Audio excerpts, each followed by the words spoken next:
Hello hi friends, welcome back to my mini blog. ಇವತ್ತು ಶ್ರಾವಣ ಮಾಸದ ಮೊದಲನೇ ಸೋಮವಾರ, ಹಾಗಾಗಿ ನಾವು ಚಿಕ್ಕೋಡಿಲಿರುವಂತಹ ಮಹಾದೇವ್ ಮಂದಿರಕ್ಕೆ ಬಂದಿದ್ದೀವಿ.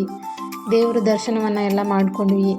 ಅದಷ್ಟೇ ಅಲ್ಲದೆ ಇವತ್ತು ನನ್ನ ಹುಟ್ಟಿದ ಹಬ್ಬ ಇದೆ, ಹಾಗಾಗಿ ಈವ್ನಿಂಗ್ ಟ್ಯೂಷನ್ ಸ್ಟೂಡೆಂಟ್ ಜೊತೆಗೆ ಹುಟ್ಟಿದ ಹಬ್ಬನ ಆಚರಣೆ ಮಾಡಿಕೊಂಡೆ.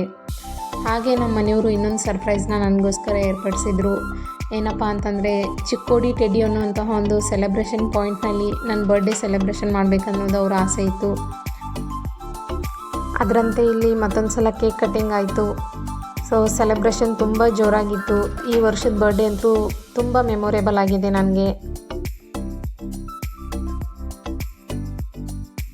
ಸೊ ಸೆಲೆಬ್ರೇಷನ್ ಎಲ್ಲ ಮುಗಿಸ್ಕೊಂಡು ನೆಕ್ಸ್ಟು ಒಂದೊಳ್ಳೆ ಊಟ ಮಾಡಬೇಕಂತ ಹೇಳಿ ಇವತ್ತು ನಾವು ಬಂದಿದ್ದೀವಿ ಚಿಕ್ಕೋಡಿಲಿರುವಂತಹ ಹೋಟೆಲ್ ಟ್ಯಾಮ್ರಿನ್ಗೆ. ಸೊ ಒಂದೊಳ್ಳೆ ಊಟ ಮುಗಿಸ್ಕೊಂಡು ನಾವು ಮನೆಗೆ ರಿಟರ್ನ್ ಆದ್ವಿ. Thanks for watching.